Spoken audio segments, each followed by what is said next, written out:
Well, I have to tell you about my family, you see. My mother's family all went Hispanic, and my father, the black, okay. And so I grew up mainly in a Mexican neighborhood, which was great fun, in East LA, on Vernon City. And then, you know, then I lived with my father's family. It's a little too complicated to get into here, but in Los Angeles, yes, you have the Mexicans, you have the blacks, you have the Japanese. That's where the main ones I think I really was involved with many of the times. My school, Thomas Jefferson High School, was a very mixed school. And it was fun. I mean, I don't think we thought anything about it. You know, people are who they are. I think that was my dad's credo, let's put it that way. He says, you're just people, you're a human being, and you have no race. And so we were never really, at that time, knew what our mixture was. It's very funny. So when in school, in grammar school, they'd have the forms to fill out, and they'd have race, and I didn't know what it meant. And my sisters and I, we were the same thing, and we'd look over and see what somebody else had and then write it down, which I think was wonderful. I think it was absolutely wonderful. So you became involved in all kinds of people, and it was just like, I just loved it. I really loved that part of the world at East LA at that time. And the Mexican culture is so colorful and beautiful, and the people are lovely, and we had a great time. You see, and then that was East LA, and then eventually we moved to the West Side. And there was a split in the family, which is another story. And so we ended up in Daddy's side. And that was more the black neighborhood. But still mixed, quite mixed, particularly in junior high and high school. Janet Collins was my cousin. And Janet's my first cousin. We're 10 years apart. We were born the same month and near the same date. And strangely enough, we look very much alike. Very bizarre. But she was the only person out of the whole family who went into theater. And it was difficult at that time, especially in the dance, or any person of color who wanted to be in the arts. And she had to study separately from everybody else, as with Tally Beatty. They were partners many times, and it was terribly difficult for her. And she was trying to be a ballet dancer, and she was a very good ballet dancer. And she auditions for Massine, I think it was Ballet Russe.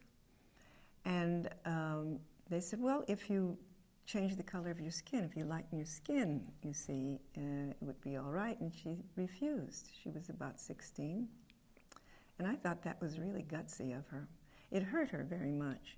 But, you see, in the end, I thought it was really kind of remarkable that she ended up the prima ballerina of the Metropolitan Opera, you see, so it worked out.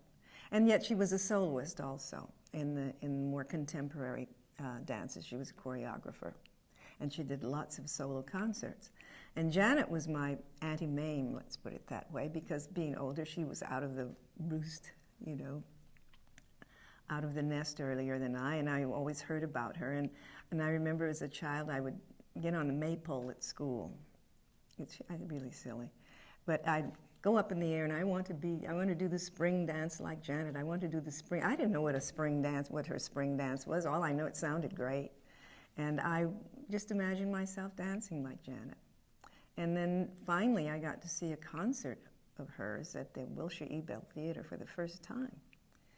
And she was just absolutely breathtaking. She was just the most delightful. She's a light on the stage that I've never seen. And quick and fast, you know. She was so fast, honestly, you'd look at her, you see her here, and the next thing you know, she's over there, and you never knew how she got there. She had wonderful technique, absolutely gorgeous technique. And so she became my idol. And so I think she's mainly responsible for my being where I am now. I didn't start my classes until I was about 14, thanks to my Aunt Adele, who knew of a ballet teacher, and it was a modern and ballet teacher named Melissa Blake, who was on Hollywood and Highland in a little storefront classroom. And I would go from East LA and take about 3 buses or so to get to Hollywood. And my dad used to come and pick me up at times, or I would take the streetcar. There was a streetcar and buses.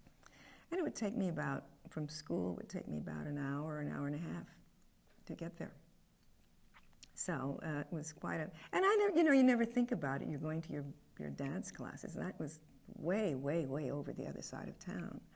And Melissa was quite wonderful. She was a very nice teacher, and that's my first time took part in a recital.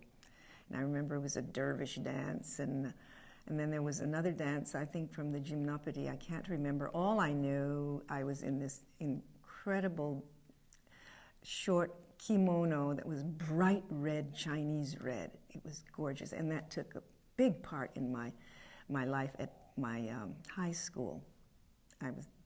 That costume became quite infamous, I will tell you about later. That was really wonderful. But so Melissa was my first teacher, thanks to Aunt Adele, and thanks to Aunt Adele, that's how I came in contact with Lester Horton, because she knew somebody, and that was just, the company was just forming, and they had a theater on Melrose Avenue, 7566 Melrose Avenue, and they were auditioning for the school. They had a school and a theater, unheard of at that time, late 40s.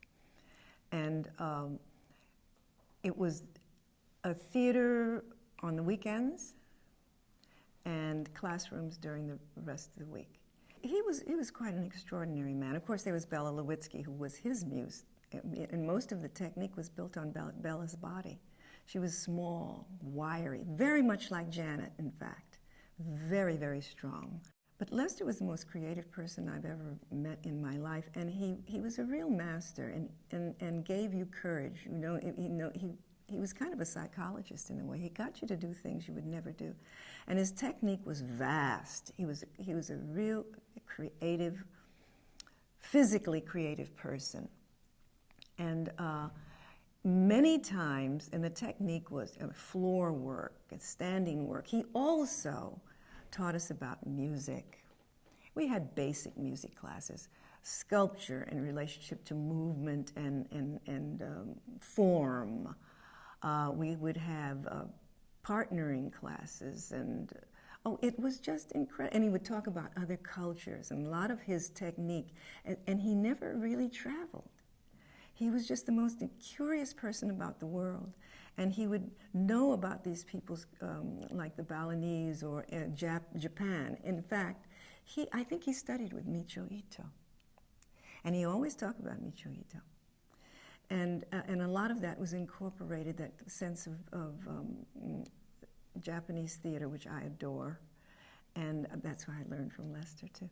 And being around there as a young person, I was about 16. And from the other side of town, in a real theater, and watching Bella and the company. Rudy Gernreich was one of the people, the great fashion designer. Watch them work, and listening to Lester and how they worked, how they treated each other, and how they got into their pieces and what they talked about. It was really almost looking like, as I worked with actors later, it was really almost like being in an acting class. Because at that time, you see, dance was more narrative. There was a lot of storytelling going on. And I remember Bella was doing, Lester choreographed Salome, which was like his third production, which I didn't know until later that was. And it was all drums and percussion, and I got to play in the orchestra and watch through this curtain.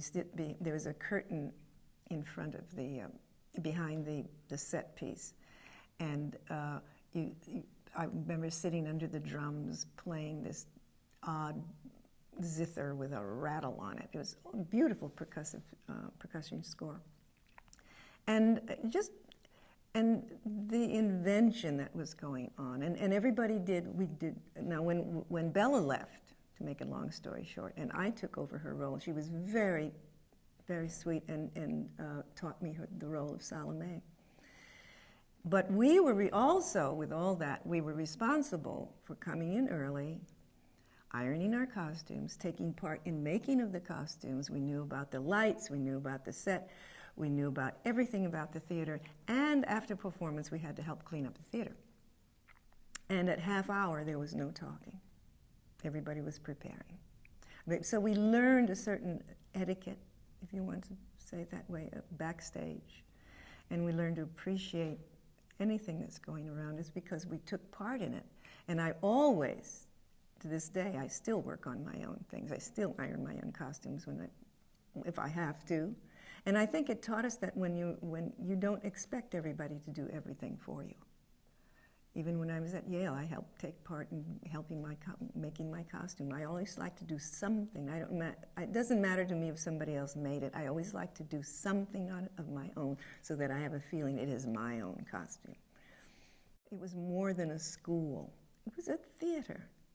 And I think that the people that came out of that school, if you want to call it theater, James Truitt, Joyce Trissler, we were always very creative people because we were not just in a room with a bar and a mirror. We were in the theater. We were living the theater with an audience, though it was 10 rows, very small, but your concentration was absolutely wonderful. I never knew who was in the first row. But that is due to Lester and his tutelage, if you want to say that. And he never... He said something once, something about healthy jealousies. That's why we were still always family, everybody, when we grew up, because he said there's jealousy, is good as long as it's healthy, because you look at each other, and we were taught to look at each other and learn from each other.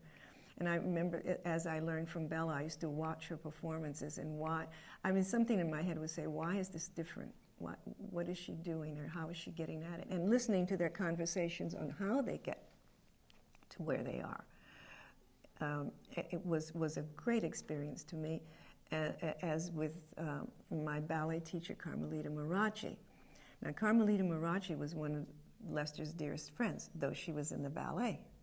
So Lester one day came up to me, he said, I want you to study with Carmelita because she can give you what I cannot. Now that to me is a sign of a great person. And Carmelita was very much like Lester in the way she taught. There was imagery all the time. It's like a director. And she said, one day she said, you must have an attitude toward your attitude. And she would give all kind of wonderful, wonderful things like when you're doing those awful frappe things. I used to hate those things. But she used to say, Carmen, talk to your feet. So you get this idea, the feet are saying something. They're just not moving around, Or when you do a balance, she said, I want you to suspend like El Greco painting. So if you know El Greco, there was long lines. You get immediately, your brain starts to work, And she always said, the first thing she said, do you know there's a ballet thing when they get in the start class and they go 1, 2. And she said, do you know where that came from? She said, in the Italian Times, you get on the stage and the people come out and said, from my heart to you. And already the arms and everything work differently. Or you get those terrible rond de jambe things with the leg going like that, and you just throw your leg out. She says, you know where that came from? She said, you have a skirt on and you kick the skirt, And I would give that to a class, men and women. I would, of course, with the men, I'd say, show the leg, because the men always showed their legs in a certain part of history. 100% of the time they were musically correct because of the image that they had in the end of kicking the skirt. Just the body behaved a certain way, the tempi was a certain way, 100%. And so I gave them that little, so you pass it on, you see. So she was like with Lester too. He would give there's a certain section of a choreography, and then I want you to feel like you're sitting in a little box and you're uptight or you're crawling through things. So the body takes over. So it's not counting and just do this movement and that movement. And that's the way I was brought up on imagery. I met Alvin Ailey in junior high school. I didn't know him very well then, but when we both went to Thomas Jefferson High School, and that's when I really got to know him. And everybody, you know, Alvin was Alvin. He was just another guy at school, you know. But he was very curious about the theater. And I know that when I saw him, well, he looked like a dancer. He was a beautiful guy. What was that? In gymnastics. In the free exercise, they were much slower then. I think they've changed a lot of the gymnastics works today, but in that, the floor work. It was very slow, and he was just beautiful. He looked like a dancer. Of course, some of that movement can look like dance. And at that time, I got the scholarship to Lester Horton, and I told him, "Oh, you ought to be a dancer, Alvin." You know, and he was kind of rather besotted with me, you see. And so I finally got him to go to Lester Horton's, and he used to sit there and watch the classes. And finally, Lester got tired. He said, "Are you going to sit or are you going to take part?" And he would come and work on stage crew and whatnot. And I think he absorbed that theater, and he adored Lester. After Lester passed away, great shock, Herbert Ross took over the direction from Balanchine and I can't remember the director's name at the time. Anyway, because they left or something, he took over House of Flowers as a choreographer and director. And he asked for Alvin and myself to come and join the show. And so it was a good time to break.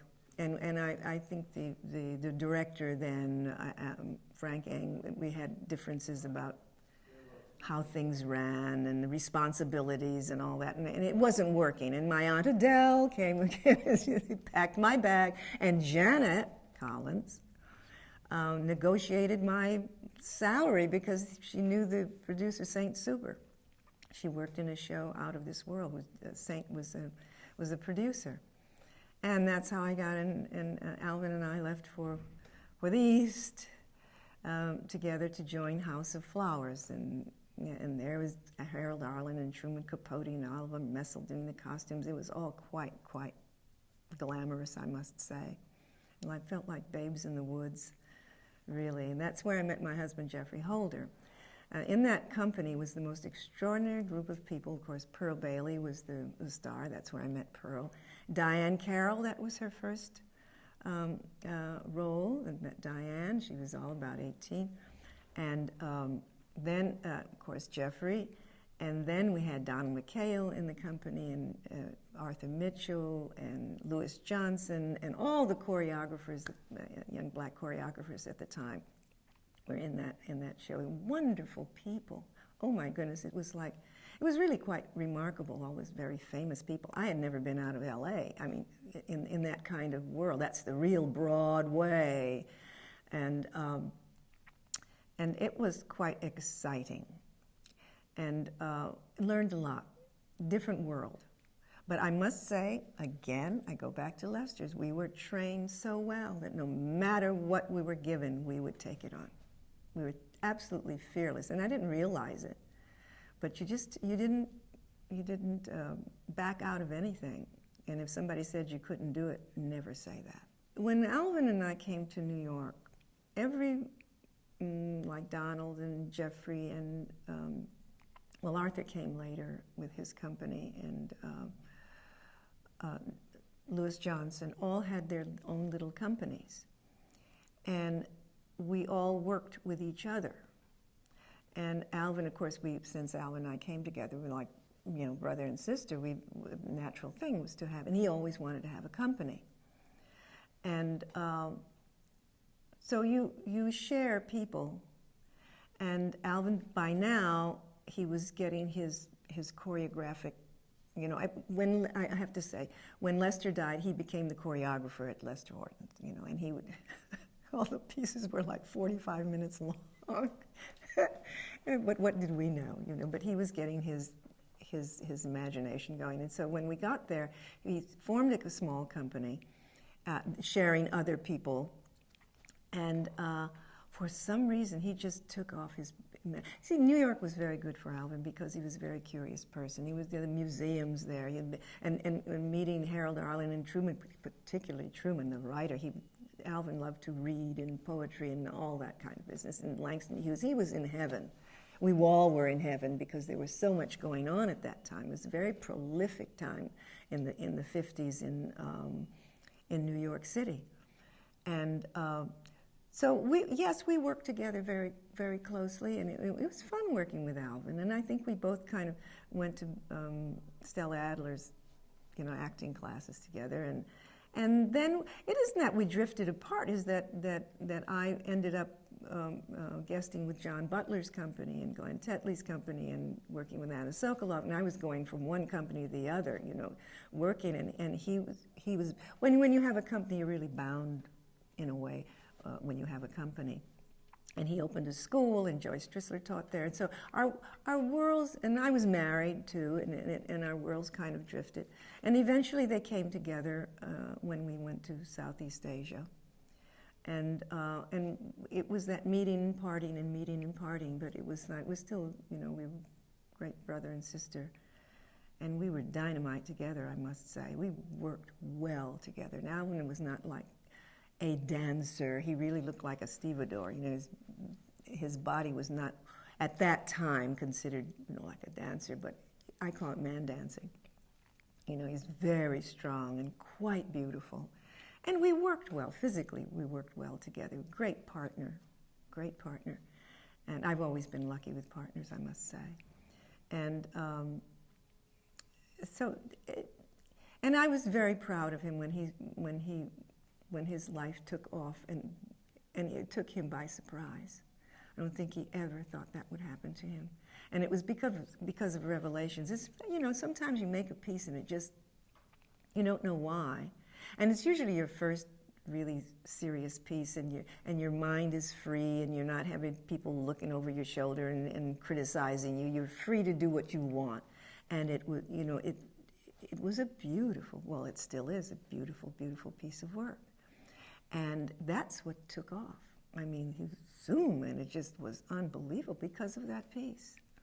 I think that happened to Elliot Fell, too, something called At Midnight, his first piece, when they were free and lovely and young, and nobody to bother them. And after that, boy, I'm telling you, get that, and your next piece is always terror, absolute terror, because everybody's waiting. And are you going to repeat yourself? Or are you going to be successful? Or what's the matter with it? And that's when the work starts, is after you reach that pinnacle, and everybody's judging you after that. Before that, you were not judged so much. You just did your work and enjoyed yourself, and everybody had a good time. I hopped from company to company, and great time, great time. But he was a very sensitive person. He was not tough at all. And I think the more fame he got, the harder it got for him. It was very hard for him to. He did accept it, I think, but I don't think he ever realized. And now with that school and how it's built, and I don't think he ever thought that's what he dreamed. In fact, it was one of Lester's dreams to have an academy. Well, at the time, the arts and money, forget it. But he always had that dream of a bigger place. And I think that it was the beginning of an academy, the way he ran that theater. And I think that was always in Alvin's mind, so that when he came to New York and he had the company and he had the school and it began to build, I think he had that in his mind, like Lester, to be bigger. But unfortunately, he left before that time. The school was huge by the time he passed away. But then it's continued under Judith Jamison, and it's grown into the palace. I call it the Glass Palace, that incredible place with those studios. I think Alvin would have been, that was the farthest thing. I think he would be very pleased, let's put it that way. One Christmas, Lena Horne was going to Las Vegas, and Lester made this beautiful cornucopia of fruit and nuts and everything, just as a gift to thank her for all that she's done for the theater and for me. And I remember visiting her in Hollywood, and she was packing to go to Vegas, and she had this big big trunk of books. She said, "That's what I take with me to Vegas." And I said, "Why?" Because that's what she would do, read, because she could not go to the swimming pool. She couldn't go to the casino. She could sing there, but you cannot, mingle with the people. And that was just a shock to me. And later on, that happened to me. When I was on a program with Pearl Bailey. Pearl asked me to go to Las Vegas. Oh, that's an experience. Las Vegas, they're not my kind of dancing, I must say, but it was a great experience, nightclubs. And Ciro's, too. The company, to make money, would dance at the famous Ciro's. It was an experience, poor Lester. We had to make money because Lester had everybody on scholarship. He was so generous to people, you know, and people loved that play, loved our school, if you want to call it theater. And but Lena was, yes, she was like one of the other lights, and she had quite a time in Hollywood because, you know, she would sing in these incredible productions, and they'd have her by herself, so that when the movie would go to the South, her section would be cut out. So she was always done separately. She was always shot separately, and that was the way it was, you know. And that's as far as you got. And or you were made, or, you know, there were no parts. These young people today are so lucky. They have no idea. I hope they have an idea. What they're doing today would never happen. In dance companies, never would you dance with anybody else that was a different race than you, except Lester Horton. In the 50s, in the McCarthy period, our company had let's say Italian, Japanese, black, anybody you want was in that company. And that was our company. It was totally mixed. I don't know how he did it. So after Bella left, everybody said this was the way, and he loved it that way. And he was very good. And everybody left us alone. I don't know why. People used to come to the theater to see the performance. I know Burt Lancaster came once. I found out later in life, almost fainted when he said that he had seen me at Lester Horton's, you know, and it was a very well-known place, and he was very well loved.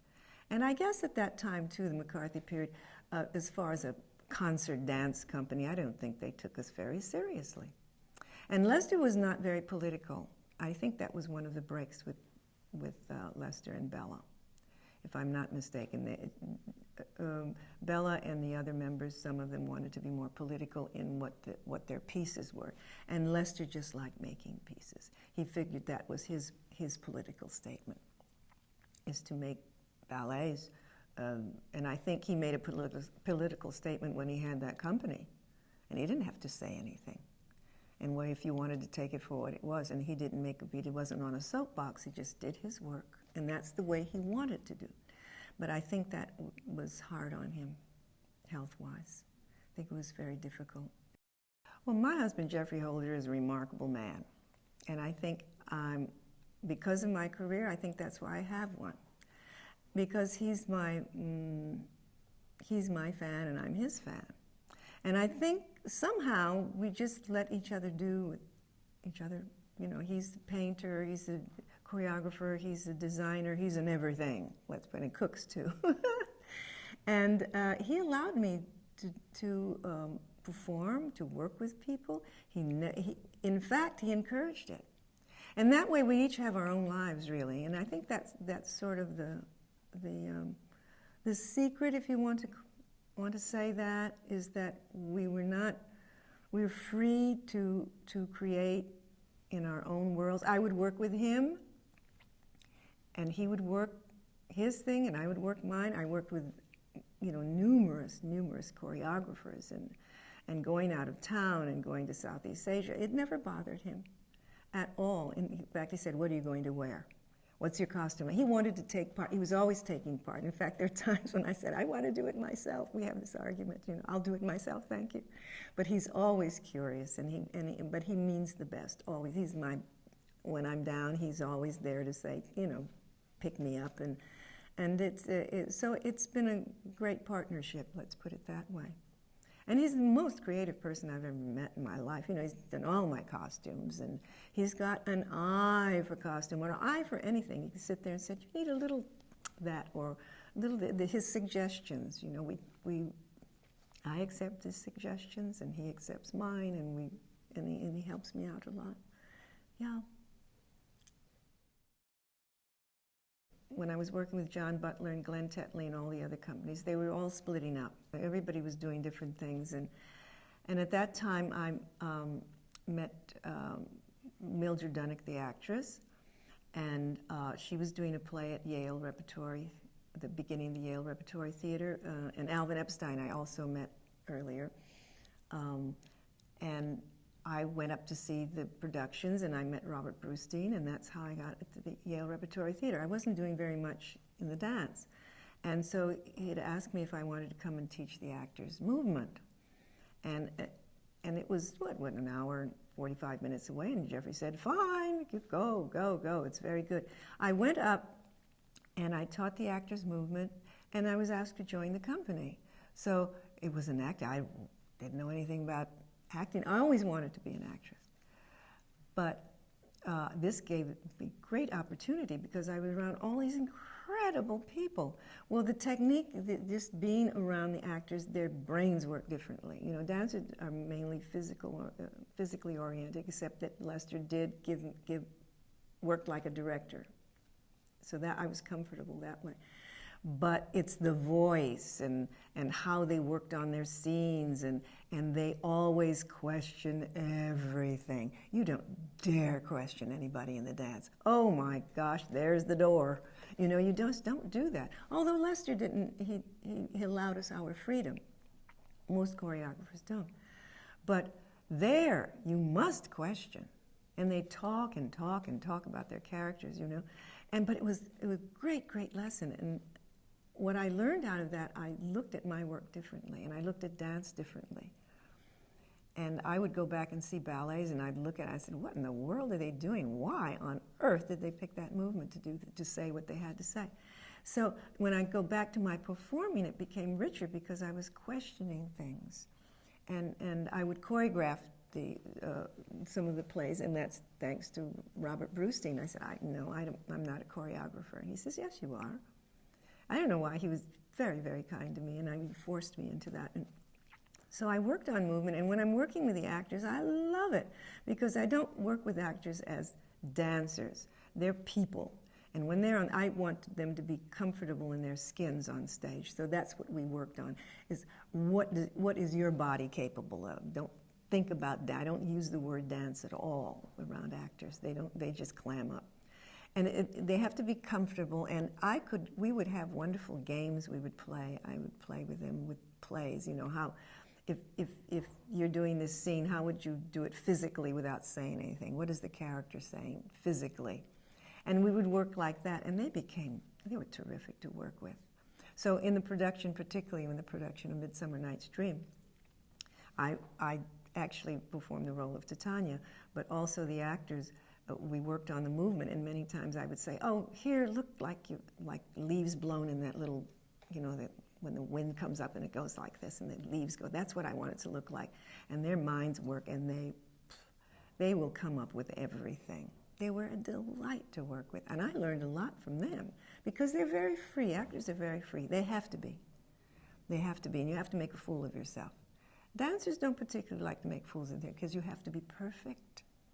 And everybody's watching you. They're looking at your feet, they're looking at your arms, they're looking at this, particularly ballet people. They're counting. People will sit there and count 24 or whatever it is, fouettes and swan lake. Can you imagine that pressure? What I want in my choreography is more internal than external. You know, I choreographed a duet for the Ailey Company, Sweet Bitter Love. It's music by Roberta Flack. And I told the dancers, no dancing allowed. And I said, no, I'm not interested in your pretty feet. You have all the technique. I'm not interested in it.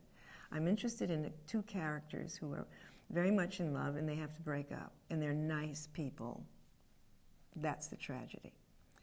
And I said, everybody, that's a story. You do it the way you want to do it. You have to develop the story. I'm not going to tell you everything.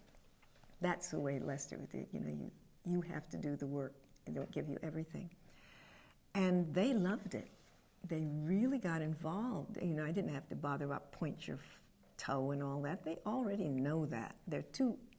In fact, most dancers are too into that anyway. They're so conscious of their bodies that they forget their insides. But once you give them that, you see, you work like a director, they absolutely love it. And I learned that from the Yale Rep. I'm always telling dancers that they must take acting lessons, and choreographers should take acting and dancing, acting and directing, so that they will get a whole different look on their work.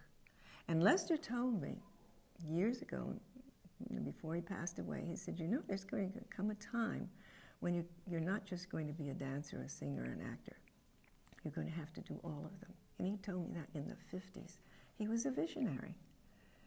So you see, it all ties in. It all goes back. And it always goes back to Lester and Carmelita for me. And I'm still working on the lessons that they taught you. And I just add on. You have those experiences. And when you get in trouble, thank God I had the experience that I had, that the people gave me the responsibility that I learned, that they made me learn all those crafts and things, so that when you're in trouble, you have something to fall back on. So all in all, I've had a pretty terrific time.